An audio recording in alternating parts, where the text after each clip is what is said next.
to pay respects to the 40,000 people plus that Israel has killed in Gaza. What do you say to that? Well, the first thing I'd say to that is that the 40,000 is a Hamas figure, and we should deal with it with great scrutiny and skepticism. Are you really doubting a 40,000 figure? I mean, 30,000, 20,000, it's a lot of people. And how many of those are terrorists? Do you know? How many of those are terrorists? Yeah, how many of those are terrorists? 20,000 terrorists. So Hamas, in its numbers, not only does it inflate them, but it draws no distinction between combatants and civilians. So before citing 40,000, we need to understand we're dealing with at least 18 to 20,000 Hamas fighters. So the civilian toll is not anything similar to what you've just projected it to be. But you know that's not right, mate. You've seen the pictures of children, women killed. Were they really terrorists? I'm not talking about that. I'm talking about the number of 40,000 which you've quoted, which is wholly inaccurate.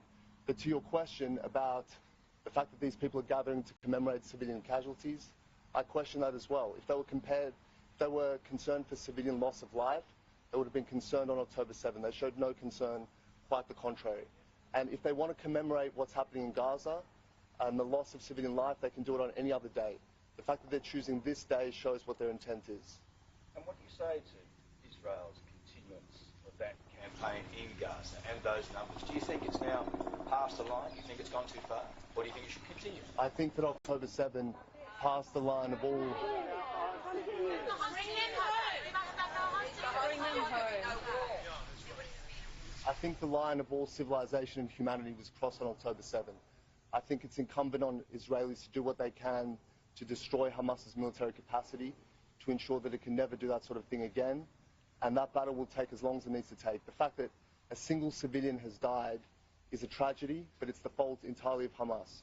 They chose this war. They knew what would happen. They knew that Israel, like any country on earth, would respond with force and might to the atrocities of October 7 and the fact that 250 people were taken hostage. It was left with no choice. It doesn't want this war. Believe me, Israelis don't want to send their kids to fight in tunnels underground. They want their kids to invent things and create things and travel the world. So the fact that you focus on this of all days, I think it's shameful. Alex, Islamic leaders have asked media